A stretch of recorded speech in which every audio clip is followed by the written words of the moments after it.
అందరూ కూడా అంటే నేను నా వే చెప్తున్నాను. స్వామిని పట్టుకున్నాను, దత్తుని పట్టుకున్నాను, మహాత్ముల్ని పట్టుకున్నాను, అవధూతల్ని వాళ్ళ స్థితి ఏంటి, వాళ్ళు ఎలా ఉంటారు అని తెలుసుకున్నాను. ఇంకా నిజంగా జీవితంలో మనకి ఏం కావాలి, ఏమి పొందాలి, మనం ఎందుకోసం వచ్చాం, మనం భూమి మీదకి వచ్చాం, ఆ పర్పస్ దేనికోసం వచ్చామో అని నేనైతే తెలుసుకున్నాను. కాబట్టి నిరంతరం నా స్మరణ, నా పారాయణాలపై నేనే కాదు అందరితో పారాయణాలు చేయించాలి. అందరూ పారాయణాలు అంటే తెలియాలి కదా ముందు.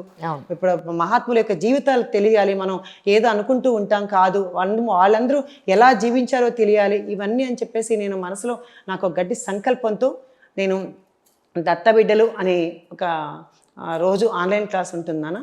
దానిలో రోజు ఎంతోమంది ఈరోజు అందరూ భర్త చనిపోయిన వాళ్ళు కావచ్చు, లేకుంటే భార్య చనిపోయిన వాళ్ళు కావచ్చు, లేకుంటే డిప్రెషన్లో ఉన్న వాళ్ళు కావచ్చు, ఈరోజు మన గ్రూప్లో జాయిన్ అయ్యి ఈరోజు అమ్మ మేము చాలా సంతోషంగా ఉన్నాం, ఈరోజు ఎంతో అద్భుతంగా ఉన్నాం అమ్మ, మా ఖాళీ లేనంతగా మా లైఫ్ని మేమే బిజీ చేసుకున్నాం అని చెప్పే అద్భుతమైన వాళ్ళు ఎంతోమంది మహాత్ములు మన గ్రూప్లో ఉన్నారు తల్లి బిడ్డలు. అవునండి. ఎవరైనా ఆ గ్రూప్లో జాయిన్ అవ్వాలి అంటే జాయిన్ అవ్వాలంటే నేను నా ఫోన్ నెంబరు ఇస్తాను.